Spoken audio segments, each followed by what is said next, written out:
तेजस ने कामयाबी के 7 साल अब पूरे कर लिए हैं।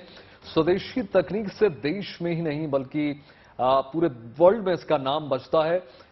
स्वदेशी इसका निर्माण है तेजस का और पूरी दुनिया में अपनी अलग पहचान ही बना चुका है। इन 7 सालों में तेजस हर पैमाने पर खरा उतरा है, एकदम सटीक। इस ताकतवर फाइटर जेट को अटैक और डिफेंस दोनों में ही करार किया है। बहुत जल्द अमेरिका के GE 414 इंजन से तेजस मार्क 2 को नई ऊंचाइयों की उड़ान मिल जाएगी।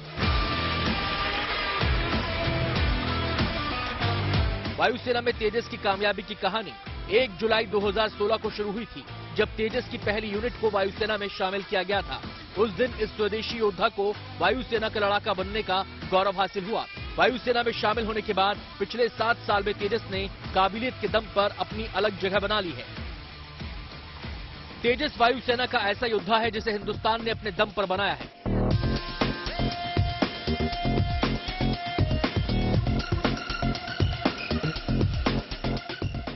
इस विमान को स्वदेशी तकनीक से पूरी तरह हिंदुस्तान में ही बनाया गया है। तेजस एक लाइट कॉम्बैट एयरक्राफ्ट है। इस एयरक्राफ्ट में ऐसी कई खूबियां हैं जो इसे हवाई युद्ध का ऑलराउंडर बना देती हैं।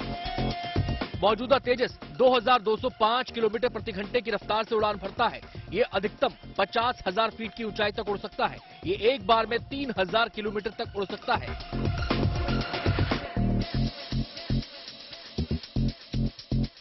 तेजस की खूबी ये भी है कि ये दूसरे फाइटर जेट्स के मुकाबले काफी हल्का है। वजन कम होने की वजह से ये हवा में बेहद फुर्ती से उड़ान भर सकता है। कार्बन फाइबर, टाइटेनियम और एल्युमिनियम से बना तेजस बेहद मजबूत है। इसमें लगे सेल्फ प्रोटेक्शन जैमर इसे किसी भी हमले से सुरक्षित रखते हैं। इसमें बियॉन्ड विजुअल रेंज मिसाइलें लगी होती हैं, जो बहुत दूर से ही दुश्मन के ठिकानों को तबाह कर सकती हैं। ये 6 तरह की लेजर गाइडेड मिसाइलों से लैस होता है। ये केवल 460 मीटर के रनवे पर भी टेक ऑफ कर सकता है।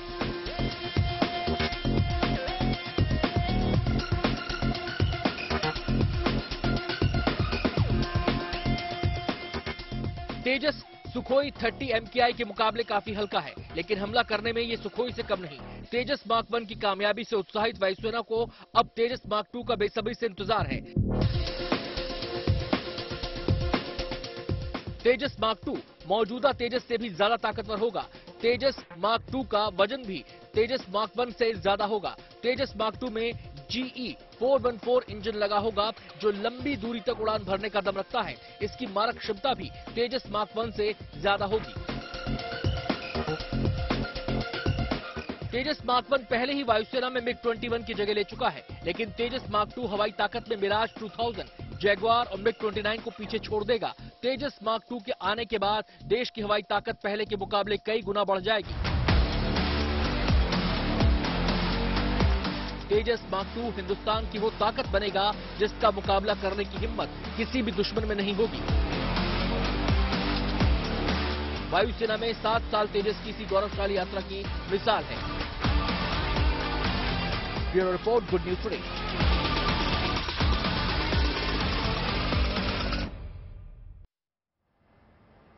अमरनाथ यात्रा को लेकर सरकार ने इस बार चाक चौबंद तैयारी की है। श्रद्धालुओं की सुविधा के साथ ही सुरक्षा का भी जबरदस्त ख्याल रखा जा रहा है। श्रद्धालुओं की सुविधा और सुरक्षा को ध्यान में रखते हुए इंडियन आर्मी ने यात्रा मार्ग में अपना सबसे दमदार चिनूक हेलीकॉप्टर तैनात किया है। चिनूक मल्टी मिशन हेलीकॉप्टर है और किसी भी आपात स्थिति से निपटने में पूरी तरह से सक्षम है।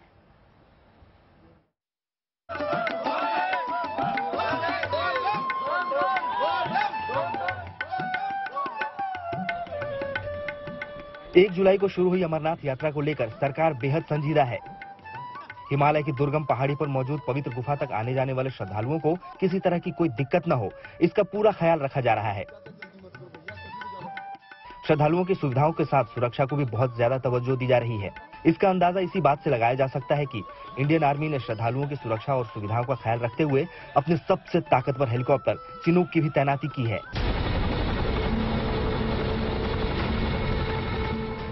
इंडियन आर्मी का चिनूक हेलीकॉप्टर पंचतरणी में 11,000 फीट की ऊंचाई पर तैनात किया गया है, ताकि किसी भी आपात स्थिति से निपटने में इसकी मदद ली जा सके। अमरनाथ यात्रा के लिए चिनूक हेलीकॉप्टर की तैनाती बेहद अहम है, क्योंकि चिनूक एक एडवांस मल्टी मिशन हेलीकॉप्टर है। इस हेलीकॉप्टर में 2 रोटर होते हैं, जिसकी वजह से ये हाई एल्टीट्यूड पर भी भारी वजन उठाने में सक्षम है। चिनूक अपने साथ 9.6 टन वजन उठा सकता है।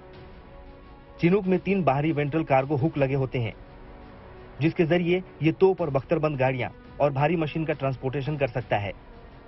ये दुनिया के सबसे तेज हेलीकॉप्टरों में एक है, जो 310 किलोमीटर प्रति घंटे की रफ्तार से उड़ान भर सकता है। हाई ऑल्टीट्यूड पर भी आसानी से उड़ान भर सकता है। साफ है कि अमरनाथ यात्रा के दौरान अगर कोई आपात स्थिति पैदा होती है तो चिनूक सैन्य साजो सामान समेत मेडिकल फैसिलिटी और रसद सामग्री का भी ट्रांसपोर्टेशन पलक झपकते ही कर सकता है। अनंतनाग से अनिल दुबे के साथ bureau report, good news today. देखिए, अमरनाथ यात्रा शुरू हो चुकी है और भोले के भक्त बाबा बर्फानी के साक्षात दर्शन कर रहे हैं। 3 दिनों से कश्मीर घाटी में सिर्फ बम बम भोले ही सुनाई दे रहा है, जयघोष हो रहा है। अमरनाथ यात्रियों के लगातार जत्थे पहुंचने से कश्मीर घाटी की रौनक और बढ़ गई है। देखिए, ओम अपवित्रः पवित्रो वा सर्वावस्थांगतो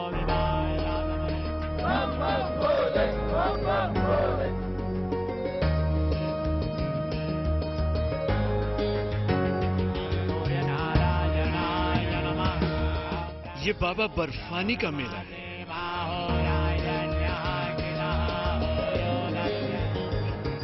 यह आस्था का सबसे बड़ा समंदर है।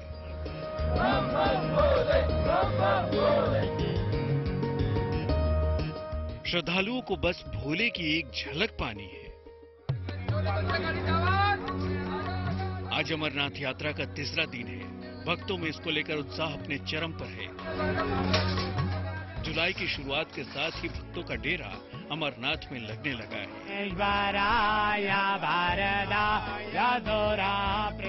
अमरनाथ गुफा का पूरा वातावरण भक्तिमय हो चुका है।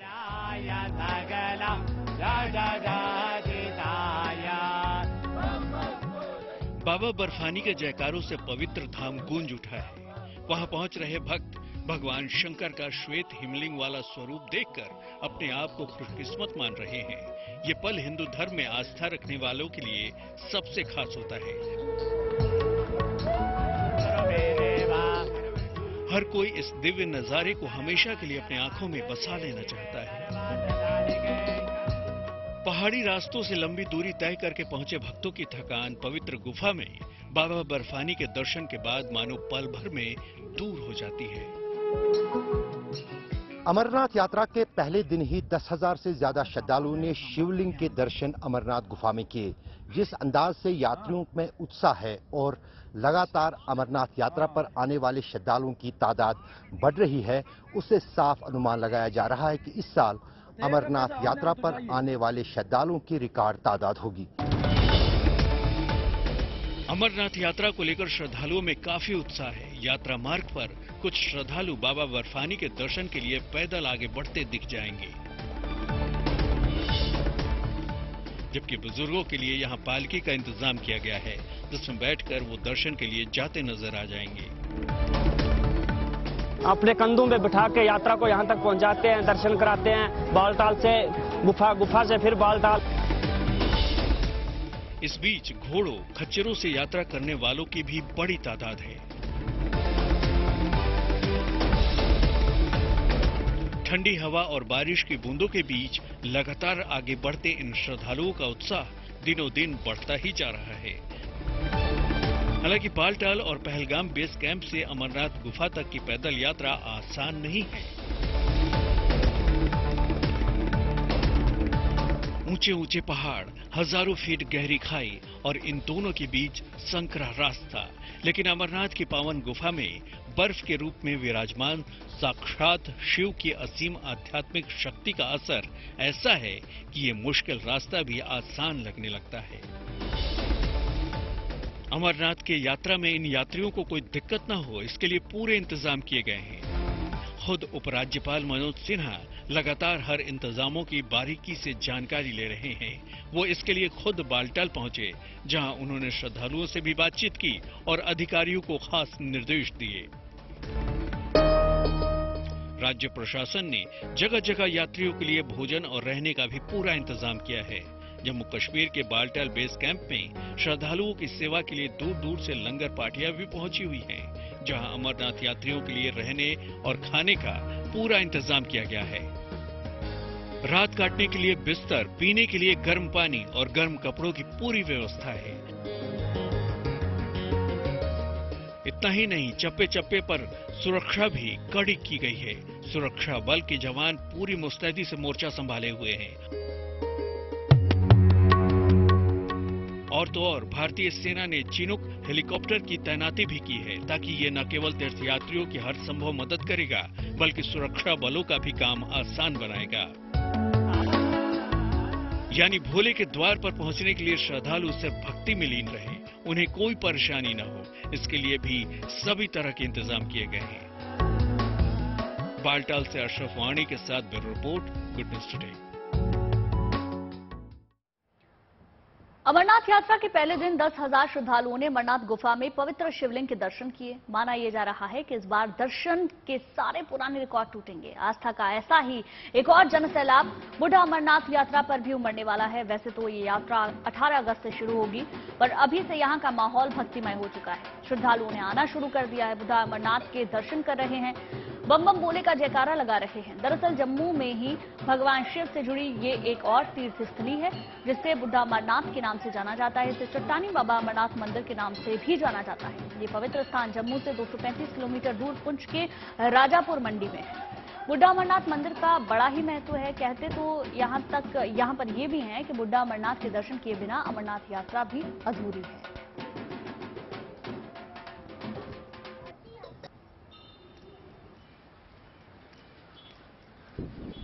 बुढ़ा अमरनाथ आके मैं आज अपने फैमिली के साथ आई हूँ, तो मुझे बहुत अच्छा लग रहा है यहाँ आके।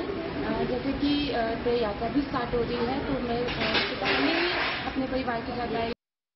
एक दिन में हमारे पास जो श्रद्धालु कम से कम जो है 500, 600, 700, 800 आ रहे हैं। और यात्रा की तैयारियाँ जो है पूरी जोरों तोड़ पर हो चुकी है हमारी, तो कुछ थोड़ी जो रहेगी वो हम तैयारी कर रहे हैं।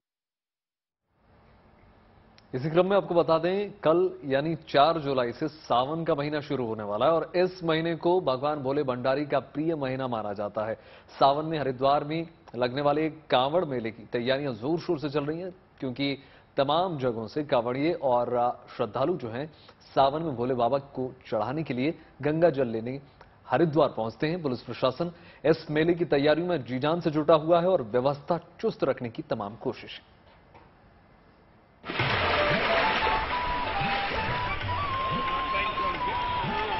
धर्म नगरी हरिद्वार में लगने वाला है भोले बाबा के भक्तों का मेला।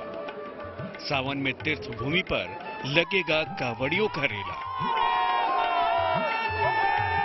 मंगलवार से सावन का महीना शुरू हो रहा है। यूपी, उत्तराखंड और आसपास ही नहीं, बल्कि देश के दूसरे हिस्सों से भी बड़ी संख्या में कांवड़िए यहां आने वाले हैं और सावन में भोले बाबा के जलाभिषेक के लिए यहां से पवित्र गंगा जल लेकर जाने वाले हैं। सावन का महीना हिंदू धर्म के लिए बेहद खास है, क्योंकि ये महीना भगवान भोले भंडारी की पूजा अर्चना के लिए सर्वोत्तम माना जाता है और भोले बाबा की पूजा में गंगा जल से उनके अभिषेक का खास महत्व है। तमाम जगहों से लोग हरिद्वार आते हैं और कांवड़ में पवित्र गंगा जल लेकर अपने अपने इलाकों में जाते हैं और फिर प्रसिद्ध शिवालयों में भोले बाबा को चढ़ाते हैं। कांवड़ मेले के लिए हरिद्वार में एक बार फिर से जोर शोर से तैयारी हो रही है। इसकी व्यवस्था हर साल प्रशासन के लिए बड़ा चैलेंज होता है, खास तौर से सावन महीने की शुरुआत से 15 दिन तक।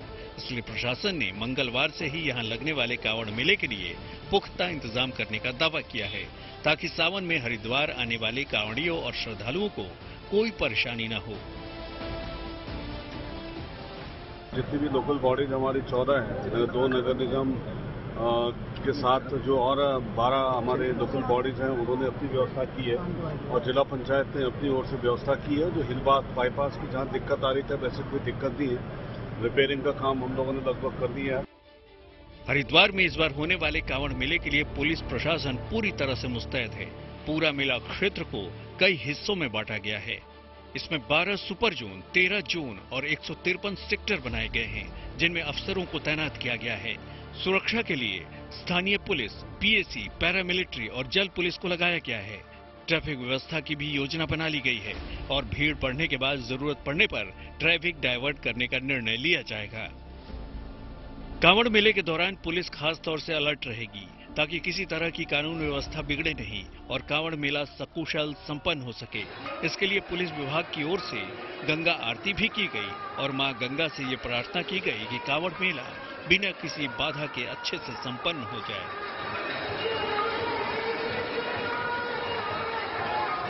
पुलिस विभाग की ओर से गंगा जी की पूजा की है कि कांवड़ मेला शांतिपूर्वक सफल हो, निर्विघ्न सफल हो और लोगों की कांवड़ यात्रा सुगम हो, सुरक्षित हो।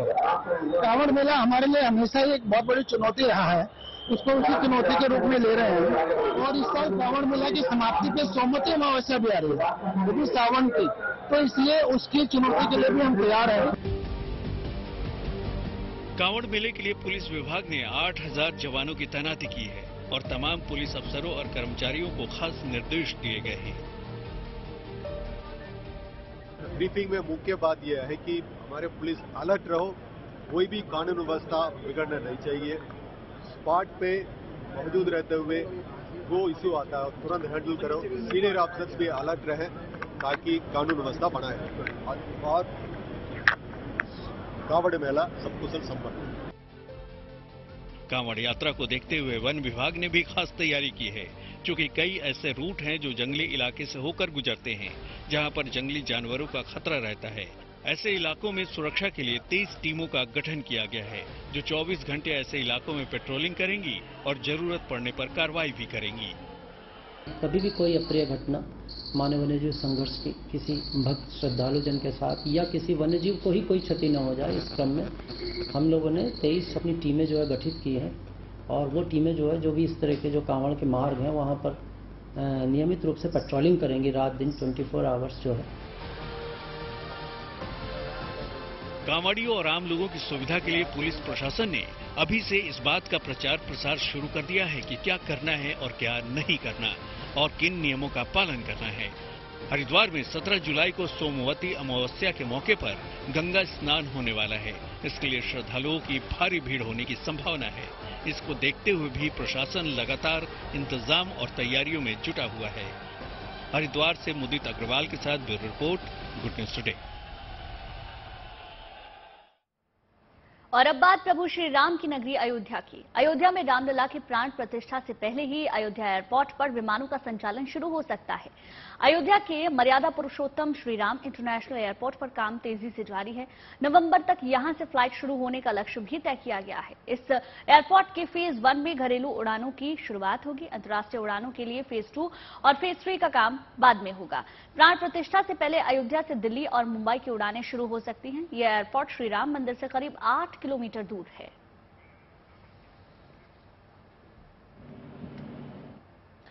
जैसा कि आप जानते हैं कि आज गुरु पूर्णिमा है। आषाढ़ मास की पूर्णिमा पर महर्षि वेद व्यास का जन्म हुआ था। वेद व्यास की जयंती पर ही गुरु पूर्णिमा मनाई जाती है और इस पर्व पर हर उस बड़े को सम्मान के तौर पर उनको सम्मान देने की परंपरा है, उनका आशीर्वाद लेने की परंपरा है, जिनका हमारे जीवन में कोई न कोई योगदान रहा हुआ है। कल से देखिए सावन की भी शुरुआत हो रही है और सावन का ये रंग अभी से मंदिरों में नजर आने लग गया है। इस बार सावन में करीब 19 दुर्लभ संयोग भी बन रहे हैं, आपको बता दें। इसके साथ ही कांवड़ यात्रा का भी रंग देखने को मिल रहा है लगातार। साथ ही साथ अमरनाथ की रौनक भी खूब अपनी छटा बिखेर रही है। भक्त मगन होकर बाबा बर्फानी के दर्शन कर रहे हैं। अमरनाथ धाम से न केवल आस्था की अद्भुत तस्वीरें निकलकर आ रही हैं, बल्कि प्रशासन की मुस्तैदी की भी तमाम तस्वीरें निकलकर आ रही हैं। न सिर्फ सुरक्षा के लिहाज से, बल्कि किसी भी प्रकार की कोई परेशानी किसी भक्त को ना हो। हाँ जी, आज से सावन शुरू हो गया है। सावन सोमवार शुरू हो गए हैं। गुरु पूर्णिमा भी है, आज पूर्णमासी है और सावन शुरू हो गए हैं। इसलिए हम मंदिर आए हैं सावन सोमवार में भोले बाबा जी के दर्शन के लिए। अच्छा लग रहा है। सावन का महीना तो हर किसी को अच्छा लगता है। मैं तो वैसे शिव जी के व्रत रखती हूँ। सोमवार के जो सावन आता है ना, वो सबसे महत्व होते हैं। वो शिव सबसे बड़े शिव होते हैं, इसलिए शिव की पूजा होती है पूरे महीने। बहुत अच्छा। भोले की पूरी कृपा है, भोले की असीम कृपा है। इतने श्रद्धालु जो आए हुए हैं अपने गुरु के दर्शन करके पूरी इनका आशीर्वाद, पूरी कृपा लेते हैं। आज आषाढ़ शुक्ल पक्ष की पूर्णिमा है। आज के ही दिन गुरु पर्व बड़े धूमधाम से हम लोग मनाते हैं। ये व्रतोत्सव, ये उत्सव है और आज के दिन शिष्यगण अपनी परंपरा के अनुसार गुरु भगवान की पूजन करते हैं। वस्त्र, अलंकार, आभूषण, फल इत्यादि, वस्त्र इत्यादि अपने गुरु को अर्पण करके उनका विधिवत पूजन अर्चन करते हैं, वंदन करते हैं। वंदन करने का बड़ा ही महत्व है। हिंदू धर्म में गुरु के महत्व का विशेष रूप से वर्णन किया गया है। पौराणिक काल से ही गुरु का स्थान देवताओं से ऊपर बताया गया है। शास्त्रों के मुताबिक इस दिन अपने गुरु का आशीर्वाद लेने के लिए जीवन में सुख, शांति, धन संपत्ति और वैभव बना रहता है। शिरडी में भी साईं बाबा से आशीर्वाद के लिए भक्तों की भीड़ लगनी शुरू हो गई है। शिरडी में गुरु पूर्णिमा का उत्सव 3 दिनों तक मनाया जाता है और वहां इस वक्त रौनक भी अलग ही होती है।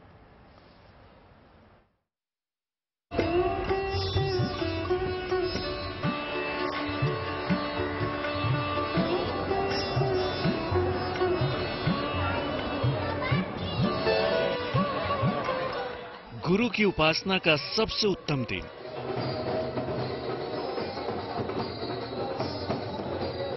गुरु के आदर सत्कार का सबसे पावन पर्व,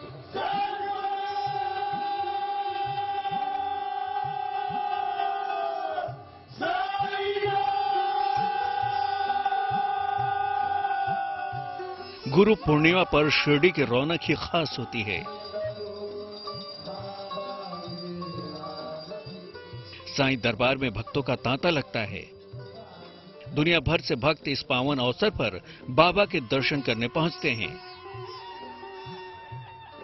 सबका मालिक एक का संदेश देने वाले साईं बाबा के दरबार में भक्ति और श्रद्धा की अनूठी मिसाल देखने को मिलती है।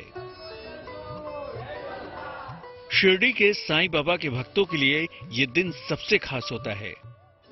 शिरडी में गुरु पूर्णिमा का पर्व 3 दिन तक मनाया जाता है। इस पावन पर्व पर साईं बाबा का आशीर्वाद लेने के लिए लाखों भक्त शिरडी पहुंचते हैं।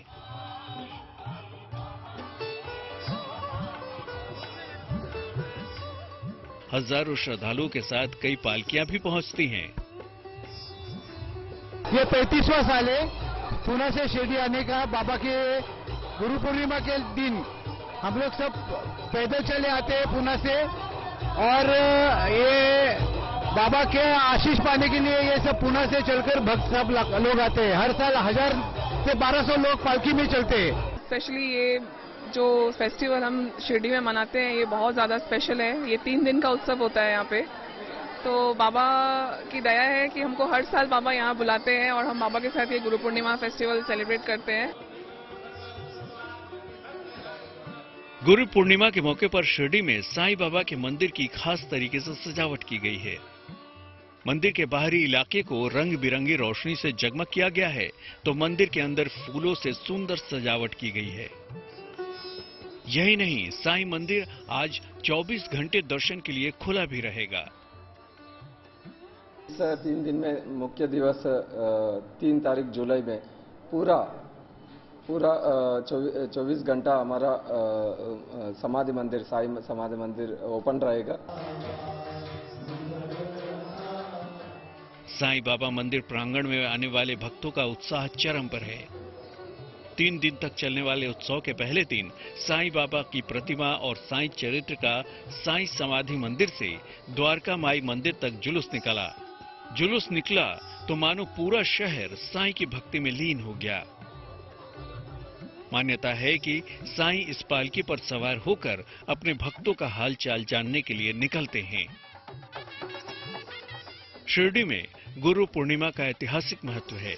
कहते हैं करीब 150 साल पहले साईं बाबा को नीम के पेड़ के नीचे अपने गुरु के होने का एहसास हुआ और उस स्थान पर तपस्या कर साईं ने उस स्थान को अपना गुरु माना था और तभी से गुरु पूर्णिमा के दिन गुरु स्थान का खास महत्व माना जाने लगा। गुरु पूर्णिमा के पावन पर्व पर साईं बाबा को साक्षात गुरु मानकर देश विदेश से लाखों श्रद्धालु शिरडी पहुंचते हैं और साईं से आशीष लेकर गुरु दक्षिणा अर्पण करते हैं। शिरडी से नितिन मिराणे के साथ bureau report, good news today. देखिए, हिंदुस्तान में सदियों से गुरु शिष्य परंपरा की अनूठी महिमा रही है। ज्ञान की नगरी काशी में तो अनादिकाल से गुरु शिष्य की परंपरा चली आ रही है और आज भी बदस्तूर ये जारी है। गुरु शिष्य की इस परंपरा में जाति, पंथ और मजहब कभी दीवार नहीं बने। गुरु पूर्णिमा के पावन मौके पर काशी में इनकी शानदार झांकी देखने को मिली। काशी के पातालपुरी मठ में मुस्लिम महिला फाउंडेशन के लोगों ने मठ में पहुंचकर अपने गुरु और मठ के महंत बालक दास की विधिवत पूजा अर्चना की और दीप भी जलाया।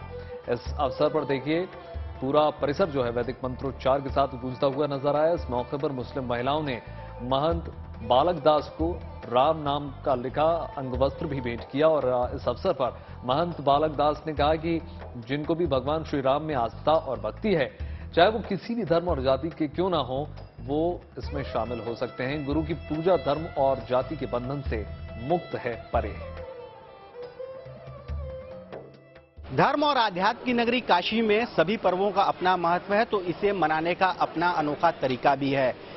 गुरु पूर्णिमा के पर्व पर आज एक गंगा जमुनी तहजीब का संदेश देती हुई तस्वीरें हम सीधे तौर पर देख सकते हैं इस पातालपुरी मठ से, जहां पर आज गुरु को पूज रही हैं उनकी जो मुस्लिम शिष्याएं हैं और गुरु का आशीर्वाद लेना चाह रही हैं, आरती कर रही हैं, तिलक लगा रही हैं। देखिए, आज गुरु पूर्णिमा के पावन पर्व पे हम सभी मुस्लिम समाज के लोग पातालपुरी मठ के पीठाधीश्वर महंत बालक दास जी महाराज की आरती उतार रहे हैं और पूरी दुनिया को ये संदेश देने का काम कर रहे हैं कि गुरु शिष्य परंपरा ऐसी परंपरा है जिसमें जाति, धर्म, संप्रदाय, पंथ, विचारधारा किसी का भी कोई बंधन नहीं होता। इन सब से ऊपर उठ करके गुरु शिष्य का परंपरा का हम लोग पालन करते हुए महंत बालक दास जी महाराज की आरती कर रहे हैं, उनका आशीर्वाद प्राप्त कर रहे हैं और पूरी दुनिया को संदेश देने का काम कर रहे हैं। देखिए, हमारे यहाँ एक परंपरा है और जगत गुरु रामानंदाचार्य जी महाराज की यह पीठ है और उन्होंने कहा, हरि का वजह स्वर का होई, जात पात पूछे न कोई। ऐसी स्थिति में ये पंथ और मजहब से उठ करके गुरु का पद होता है। गुरु एक दिशा देता है, एक प्रकाश पुंज देता है, क्योंकि कहते गु माने अंधकार, रू माने प्रकाश, जो अंधकार से प्रकाश की ओर ले जाए। ऐसी स्थिति में जो प्रकाश किसको आवश्यकता नहीं है, हर व्यक्ति को प्रकाश की जरूरत है। तो इसलिए यहाँ पर जो है एक मार्ग प्रशस्त करने के लिए हर जात के लोग आते हैं और सनातन धर्म एक मूल है, एक जड़ है और उसकी ये सारी टहलियां हैं सारे सनातन धर्म के लोग। तो ऐसी स्थिति में यहाँ पर कोई मजहब और कोई पंथ का भेद नहीं है, कोई जाति का भेद नहीं है। यह एक गुरु है और मार्ग मिलता है यहाँ से और एक प्रकाश मिलता है, इसलिए प्रकाश सबकी आवश्यकता है। तो इस तरह की अपने आप में अनोखी तस्वीर सिर्फ काशी में ही देखने को मिल सकती है, जिसे गंगा जमुनी तहजीब के नाम से भी जाना जाता है। रोशन जायसवाल, वाराणसी, GNT। और अब बात श्री हेमकुंड साहिब की। श्री हेमकुंड साहिब गुरुद्वारा में भक्तों के पहुंचने का सिलसिला जारी है। हालांकि मौसम की बेरुखी बनी हुई है, लेकिन श्रद्धालुओं के उत्साह में कोई कमी नहीं है। बर्फीली दीवारों का सामना करते हुए रिकॉर्ड 1,14,000 से ज्यादा भक्त श्री हेमकुंड साहिब गुरुद्वारा में दर्शन कर चुके हैं।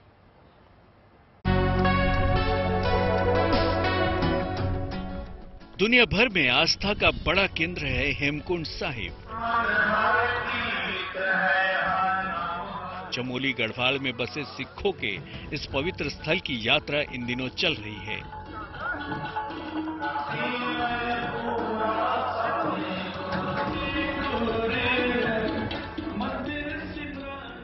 बीस मई को हेमकुंड साहिब के कपाट खोले गए। तब से अब तक श्रद्धालु पूरे उत्साह के साथ गुरुद्वारे में मत्था टेकने आ रहे हैं, लेकिन बर्फीले रास्ते को काटकर यहां पहुंचना किसी बड़ी चुनौती से कम नहीं। ऊपर से माइनस में तापमान यात्रा में रुकावट बन रहा है। दुनिया में सबसे ऊंचाई पर स्थित गुरुद्वारा श्री हेमकुंड साहिब और लोकपाल लक्ष्मण मंदिर में अब तक 1,41,000 से ज्यादा श्रद्धालु दर्शन कर चुके हैं। इस संख्या के और भी बढ़ने की उम्मीद है। गुरुद्वारा श्री हेमकुंड साहिब में अभी भी कई फीट बर्फ जमी हुई है। ऐसे में यहाँ का पवित्र सरोवर बर्फ की मौजूदगी से अलग ही रंग में दिखाई दे रहा है। यहाँ आने वाले रास्ते के दोनों तरफ बर्फ है, मार्ग कठिन है। बावजूद इसके श्रद्धालुओं का उत्साह अब धीरे धीरे बढ़ता ही जा रहा है। जुलाई का महीना शुरू हो चुका है, लेकिन हेमकुंड साहिब में अभी भी बर्फ की मोटी चादर जमी हुई है। लेकिन भक्तों का उत्साह कम होने की बजाय बढ़ता ही जा रहा है। और बात जोश और दिलेरी की। नागालैंड की राजधानी कोहिमा में सेना की तरफ से एक बाइक रैली निकाली गई और इस साल करगिल विजय दिवस के 24 साल पूरे हो रहे हैं, लिहाजा पराक्रम और शौर्य की गाथा को जन जन तक पहुंचाने के लिए बाइक रैली निकाली गई। सेना के अधिकारियों ने इस बाइक रैली को हरी झंडी दिखाकर रवाना किया। ये मोटरसाइकिल्स रैली कोहिमा से कारगिल तक का सफर तय करेगी और इस दौरान कुल 3700 किलोमीटर तक का सफर ये राइडर्स तय करेंगे, जो कि 8 राज्यों और 2 केंद्र शासित प्रदेशों से होकर हुए गुजरेगी। और ये जवान जो है जहां जहां से भी गुजरेंगे वहां से करगिल युद्ध के हीरो रहे जवानों के गांव की मिट्टी जमा करेंगे। जवानों के गांवों की मिट्टी को द्रास में करगिल वॉर मेमोरियल में रखा जाएगा। इतना ही नहीं, आपको बता दें सेना के ये बाइक राइडर्स रास्ते में लोगों से मुलाकात करेंगे और युवाओं को सेना में शामिल होने के लिए मोटिवेट भी करते हुए नजर आएंगे। करगिल विजय दिवस 26 जुलाई को मनाया जाता है।